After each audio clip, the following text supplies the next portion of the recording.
can men get pregnant? So yeah, that's right. But I can go deeper into that. The old way we used to treat this is called watchful waiting, where we believed that puberty was the solution, not the problem.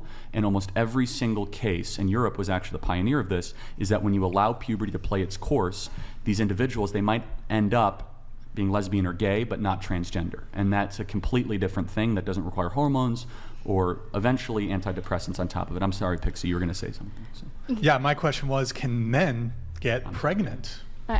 Two things. I would say if you're a biological male, if we're going to define male through biology or whatever, then no. I would say yes, because anybody who has a uterus has the capacity to give birth. So, for example, a trans guy who gets pregnant, yes, would be a man who is pregnant. But if you're talking about a man who is assigned a man at birth and does not have a uterus, then no, he doesn't have the ability to get pregnant. What you just said is... Because they're uncomfortable acknowledging reality. Some trans men can get pregnant. What you just said is at war with reality and, massacring. I mean, a lot of women.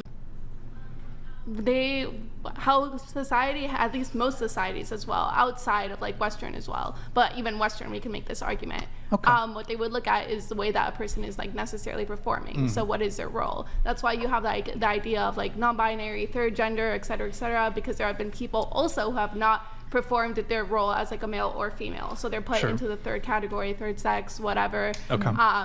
So I would argue that for the vast majority of human histories and societies, what they look at is what is your performance. That's why we also, the terms less manly, he's less of a man than him, or she's not that womanly, makes sense. If gender was truly a binary, those words would make no sense. It would be like cat and not cat. That doesn't, you can't have a in between really. And the same thing applies for gender. There is a spectrum there. That's why the words less womanly, more manly, less manly makes sense to us.